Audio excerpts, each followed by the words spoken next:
بسم اللہ الرحمن الرحیم هو الذی ارسل رسولہ بالہدی ودین الحق لیظہرہ علی الدین کلہ صدق اللہ العظیم۔ ربیع الاول کے مہینے میں آپ علیہ الصلاۃ والسلام دنیا میں تشریف لائے اور اسی مہینے میں آپ صلی اللہ علیہ وسلم کی وفات بھی ہے، دنیا سے رحلت ہے۔ آپ صلی اللہ علیہ وسلم کہ دنیا میں آنے کا مقصد یہ تھا کہ دین اسلام کو تمام دینوں پر غالب کیا جائے، دین اسلام کو تمام دینوں پر فوقیت دی جائے اور دین اسلام کو پھیلایا جائے۔ اور آپ علیہ الصلاۃ والسلام کی آمد سے پہلے دنیا میں فتنے تھے، فساد تھے، رسم و رواج تھے اور خرافات تھی، آپس کے جھگڑے تھے، چھوٹی چھوٹی باتوں پر لڑائیاں تھیں۔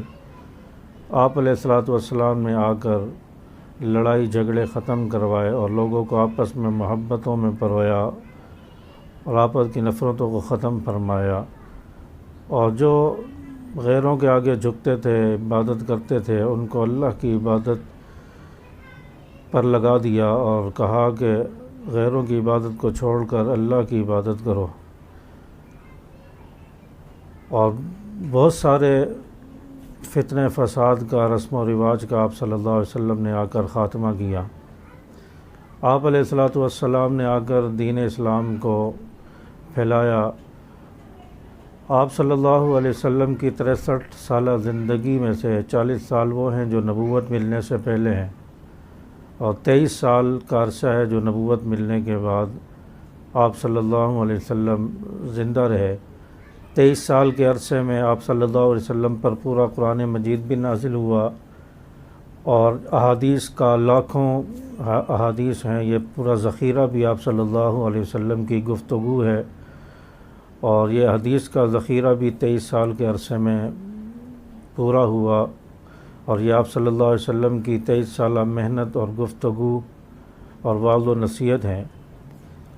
تو 23 سال کے عرصے میں آپ صلی اللہ علیہ وسلم پر قرآن مجید نازل ہوتا رہا، 23 سال تک آپ تبلیغ کرتے رہے۔ 23 سال کے عرصے میں 1,44,000 صحابہ کی ایک بہت بڑی جماعت تیار ہوئی، اور 23 سال میں آپ صلی اللہ علیہ وسلم پر جو دین آیا ہے، جو قرآن آیا ہے، جو احادیث کا ذخیرہ ہے، یہی دین اسلام ہے، اور اس کے بعد دین اسلام نہیں ہے۔ اور 23 سال کے عرصے میں جب قرآن پاک مکمل ہو گیا، دین مکمل ہو گیا، تو آخری جو آیت نازل ہوئی وہ تھی الیوم اکملت لکم دینکم واتممت علیکم نعمتی، آج کے دن تمہارے دین کو تمہارے لیے مکمل کر دیا ہے۔ صحابہ کو آپ صلی اللہ علیہ وسلم نے فرمایا، یہ آیت سنائی کہ تمہارا دین آج کے دن مکمل ہو گیا ہے۔ تو اس کے بعد اگر کوئی چیز آتی ہے تو وہ دین نہیں ہوگا، وہ بدعت شمار ہوگی، دین میں اضافہ شمار ہوگا۔ اور پھر ربیع الاول کے مہینے میں آپ صلی اللہ علیہ وسلم کی آمد کے مقصد کو بلا کر چراغاں کیا جاتا ہے، عید میلاد النبی منائی جاتی ہے، ڈانس کیے جاتے ہیں، خرافات کی جاتی ہیں، کیک کاٹے جاتے ہیں، سالگرہیں منائی جاتی ہیں، اور مرد و عورت کا اختلاط ہوتا ہے۔ تو بہت ساری چیزیں، خرافات ربیع الاول کے مہینے میں کی جاتی ہیں۔ عید میلاد النبی کا نام دیا جاتا ہے اس دن کو، 12 ربیع الاول کو۔ حالانکہ اسلام کے اندر صرف 2 عیدیں ہیں، ایک عید الفطر اور ایک عید الاضحیٰ، اس کے علاوہ کوئی عید نہیں ہے۔ اور آپ صلی اللہ علیہ وسلم کی آمد کی خوشی ہے تو خوشی اس انداز میں منائی جائے جس طرح آپ صلی اللہ علیہ وسلم نے خوشی کا اظہار فرمایا، یا آپ صلی اللہ علیہ وسلم نے جس طرح اس دن کو منایا۔ آپ علیہ الصلاۃ والسلام کی تعلیمات سے اور ذخیرہ حدیث سے یہ چیز ملتی ہے کہ آپ صلی اللہ علیہ وسلم اپنی ولادت کے روز، یعنی پیر کے دن آپ صلی اللہ علیہ وسلم کی ولادت ہوئی، پیر کے دن آپ صلی اللہ علیہ وسلم روزہ رکھا کرتے تھے۔ تو حدیث پاک میں آپ صلی اللہ علیہ وسلم کے روزہ رکھنے کا ثبوت ملتا ہے۔ تو آپ صلی اللہ علیہ وسلم نے اپنی ولادت کے دن کو، پیر کے دن کو روزہ رکھ کر منایا ہے، اور اگر اس دن عید ہوتی تو آپ صلی اللہ علیہ وسلم روزہ نہ رکھتے، کیونکہ عید کے دن روزہ رکھنے سے منع کیا گیا ہے، جائز نہیں ہے۔ عید کھانے پینے کا دن ہوتا ہے۔ آپ صلی اللہ علیہ وسلم نے روزہ رکھ کے بتایا ہے کہ میری ولادت کے دن کو عید نہ کہا جائے، عید نہ منائی جائے، بلکہ روزہ رکھا جائے۔ اور ولادت کے دن عید منائی جاتی ہے، اور جو مسلمانوں کی عید ہوتی ہے، عید صبح ہوتی ہے، صبح کے وقت عید کی نماز ہوتی ہے، عید پڑھی جاتی ہے۔ اور جو کام شام کو ہوتا ہے، رات کو ہوتا ہے، وہ عید نہیں ہوتا، وہ کرسمس ہوتی ہے، وہ غیروں کے تہوار ہوتے ہیں، وہ عید نہیں ہوتے۔ تو اس لیے آپ صلی اللہ علیہ وسلم کے ولادت کے دن عید منانا اور خرافات کرنا یہ بالکل ناجائز ہے اور خلاف شریعت، خلاف اسلام ہے۔ آپ صلی اللہ علیہ وسلم کی تعلیمات کو ہم نے سامنے رکھنا ہے۔ آپ صلی اللہ علیہ وسلم کی آمد کے مقصد کو ہم نے پہچاننا ہے۔ آپ صلی اللہ علیہ وسلم دین پھیلانے کے لیے آئے، آپ صلی اللہ علیہ وسلم اسلامی تعلیمات لے کر آئے، اور آپ صلی اللہ علیہ وسلم نے غریبوں کے حقوق بتائے، والدین کے حقوق بتائے، مزدور کے حقوق بتائے، جانوروں کے حقوق بتائے، بچوں کے حقوق بتائے، میاں بیوی کے حقوق بتائے، اولاد کے حقوق بتائے، مرنے والے کے حقوق بتائے، مریض کے حقوق بتائے۔ تو یہ ساری چیزیں ہم نے جو ہے دین اسلام سے لینی ہے، اور آپ صلی اللہ علیہ وسلم کے آنے کا مقصد یہ ہے کہ جس طرح آپ نے زندگی گزاری ہے، جو آپ کی تعلیمات ہیں، اس کے مطابق ہم زندگی گزاریں۔ یہ آپ صلی اللہ علیہ وسلم کی آمد کا مقصد ہے۔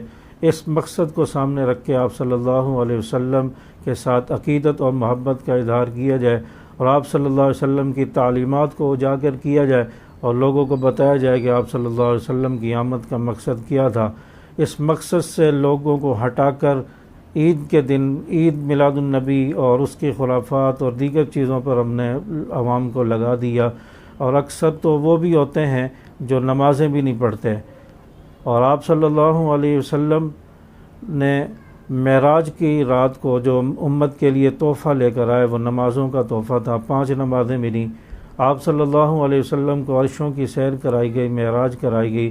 آپ صلی اللہ علیہ وسلم کو اللہ تعالیٰ نے یتیم پیدا کیا۔ آپ صلی اللہ علیہ وسلم کے والد حضرت عبداللہ آپ صلی اللہ علیہ وسلم کی ولادت سے پہلے دنیا سے چلے گئے، انتقال فرما گئے۔ آپ صلی اللہ علیہ وسلم کی والدہ حضرت آمنہ آپ صلی اللہ علیہ وسلم کی عمر تقریباً 6 سال تھی کہ وہ بھی دنیا سے چلی گئیں۔ آپ صلی اللہ علیہ وسلم نے اس طرح یتیمانہ زندگی گزاری ہے، اور اسی کو قرآن پاک نے فرمایا الم یجد کا یتیما فآویٰ، آپ یتیم تھے۔ دنیا میں یتیم کی زندگی کیسی ہوتی ہے آپ جانتے ہیں۔ اللہ تعالیٰ نے آپ صلی اللہ علیہ وسلم کو یتیم بنایا، اور بچہ جب والد ہوتا ہے، بچہ کہتا ہے کہ مجھے سیر کراتا، میرا والد ہوتا مجھے سیر کرانے کے لیے لے جاتا، مجھے جو ہے کسی اچھی جگہ پر لے جاتا، پارک میں لے جاتا، مجھے جو ہے کوہسار لے جاتا، مجھے جو ہے کسی ایسی جگہ اچھی جگہ پر لے جاتا، میں وہاں سیر کرتا۔ تو آپ صلی اللہ علیہ وسلم کو اللہ تعالیٰ نے فرمایا کہ آپ فکر نہ کریں، ہم آپ کو آسمانوں کی سیر کرائیں گے۔ اللہ تعالیٰ نے آسمانوں کی سیر کرائی، آپ صلی اللہ علیہ وسلم کو معراج کرائی گئی، جنت جہنم دکھائی گئی، آپ صلی اللہ علیہ وسلم عرشوں تک چلے گئے، عرش دکھایا، 7 آسمانوں سے اوپر چلے گئے۔ آپ صلی اللہ علیہ وسلم کو اللہ تعالیٰ نے آسمانوں کی سیر کرائی۔ آپ صلی اللہ علیہ وسلم نے کہا ہوگا مجھے کھلونے کی ضرورت ہے، میرا باپ ہوتا، میرے والد ہوتے، مجھے کھلونے دلاتے۔ اللہ تعالیٰ نے فرمایا ہوگا میرے محبوب فکر نہ کر، میں آسمان کے چاند کو تیرا کھلونا بنا دوں گا۔ تو اشارہ کرے گا، چاند 2 ٹکڑے ہو جائے گا۔ تو میں درختوں کو تیرا کھلونا بنا دوں گا، تو اشارہ کرے گا، درخت تیرے قدموں میں چلتا ہوا آ جائے گا۔